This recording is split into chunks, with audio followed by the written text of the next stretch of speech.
राधे राधे गुरुजी। जी प्रणाम। मेरा पहला विजिट है ये वृंदावन का जी। पहली बारी, और बिना प्लान किए मुझे आपके दर्शन में तो मैं बहुत खुश हूँ। आप सामने से बहुत ज़्यादा सुंदर लगते हैं। इस लड़की ने अपने भाई के जाने की दुख की बात भी बताई और साथ ही अपने दिल की भावना भी बताई कि गुरुजी आप हमें बहुत पसंद है, बहुत सुंदर लगते हैं। मेरा सवाल यही था गुरुजी कि कुछ एक घटना हुई है 6 महीने पहले।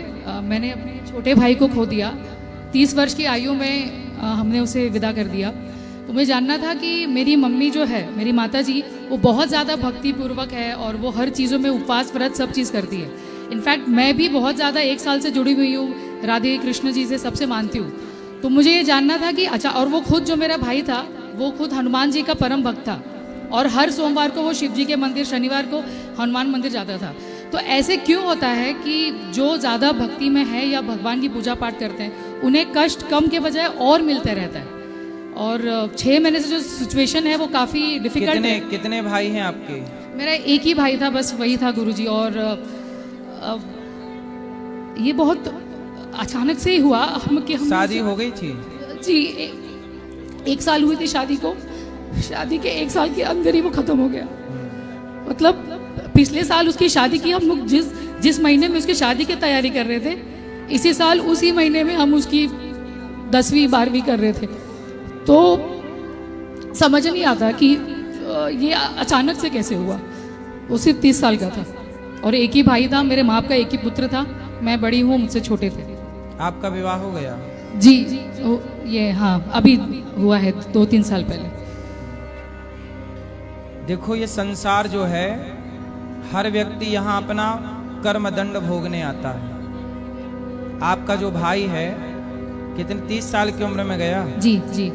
आप ये सोचिए कि आपकी माँ के भाग्य में कोई पुत्र था ही नहीं जी, लेकिन भगवान ने 30 वर्षों के लिए पुत्र दे दिया। जी, पुत्र भी दिया और पुत्र का सुख भी दिया जी। और जब वो कार्य पूरा हो गया जी, तो बेटा जहां से आया वहां चला गया। जी, ये संसार, हर व्यक्ति अपने कर्म भोगने के लिए आता है, कर्म भोग के, कर्म दंड भोग के चला जाता है। इसलिए जो बीत गया, जो हो चुका, वो आपकी मर्जी नहीं थी, आपकी माँ की मर्जी नहीं थी, मेरी मर्जी नहीं थी, वो विधि का विधान था। जी गुरुजी। द्रौपदी के 5 बेटों को मार दिया अश्वत्थामा ने। जी, जबकि द्रौपदी तो भगवान की बहन है, हाँ, भगवान कृष्ण की सगी बहन थी जी, सुभद्रा। उनके बेटे को, अभिमन्यु को मार दिया जी, महाभारत में। जी, जबकि भगवान कृष्ण के सगे भांजे थे। जी, लेकिन होनी और विधि के विधान को कौन टाल सकता है? जिसका टाइम जितना है जी, वो उतना अपना टाइम पूरा करके चला ही जाएगा। इसलिए समझदारी ये है कि हम लोग शोक ना करें। जी, उसकी याद जो जितने दिन था, बस उतने दिन का वो हमारा साथी था। जी, नहीं है, अब वो हमारा नहीं है। अब उसकी याद हमें सताएगी, जी, रुलाएगी, कष्ट देगी। जी, इसलिए याद ना किया जाए। जितनी याद बेटे की, भाई की, अपनों की है, उतनी ही याद यदि भगवान की करें हम सब, तो हम सबकी गति सुधर जाएगी। वो तो कर ही रहे हैं गुरुजी। बस मुझे अपने माता पिता को देख के थोड़ी तकलीफ अब होती आप है। ये पूछ रहे हैं कि बहुत पूजा करते थे, बहुत पाठ हाँ, करते थे, ऐसे क्यों? तो मृत्यु क्यों हो गई? जी, ऐसे कष्ट में हम भी ठीक हैं है। आज। अच्छा देखो, मैं पूजा करता हूँ, मैं भी पाठ करता हूँ, तो क्या मैं नहीं मरूंगा? नहीं, ऐसा नहीं। उत्तर दीजिए।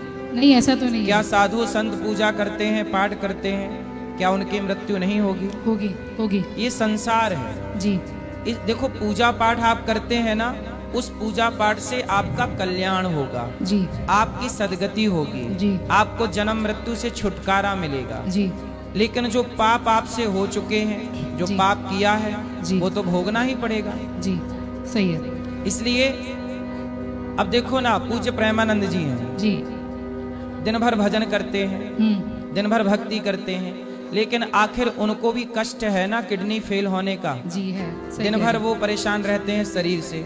जी, क्यों? उनके भजन का जो पुण्य है, जी, उनके भजन से उनका आगे का जीवन बनेगा, सदगति होगी, मोक्ष होगा उनका। जी, लेकिन जो उनका प्रारब्ध था, जी, वो प्रारब्ध लेके आए थे, तो वो रोग भोगना पड़ रहा है। करेक्ट। आपके भजन से भी